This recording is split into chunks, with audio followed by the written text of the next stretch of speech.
President Donald Trump is praising the nation's farmers and ranchers for their response to the coronavirus. At the same time, he is giving the World Health Organization a firm 30-day deadline. And we are learning more about his decision to take a controversial malaria drug. White House correspondent Owen Jensen reports now. Owen?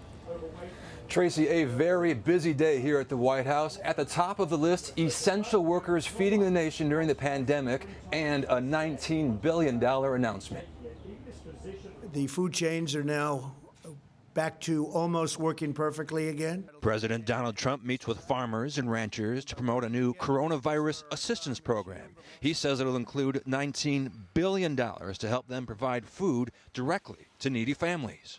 We fought hard for this. These payments will compensate farmers for losses related to the global pandemic caused by China.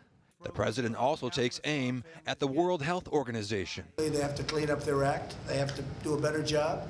They have to be much more fair to other countries, including the United States, or we're not going to be involved with them anymore. We'll do it a separate way. The president wrote a letter slamming the World Health Organization over its response to the pandemic and cozying up to China, warning it has 30 days to commit to major substantive improvements or else lose U.S. funding.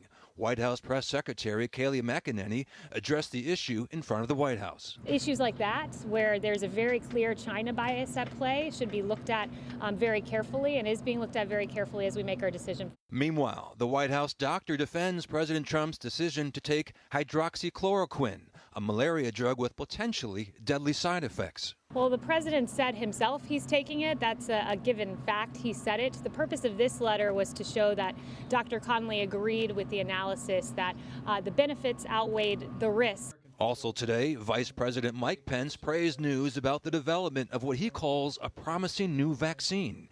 He spoke at a meeting of the National Space Council, which is excited about next week, when NASA astronauts will launch from U.S. soil for the first time since the space shuttle retired.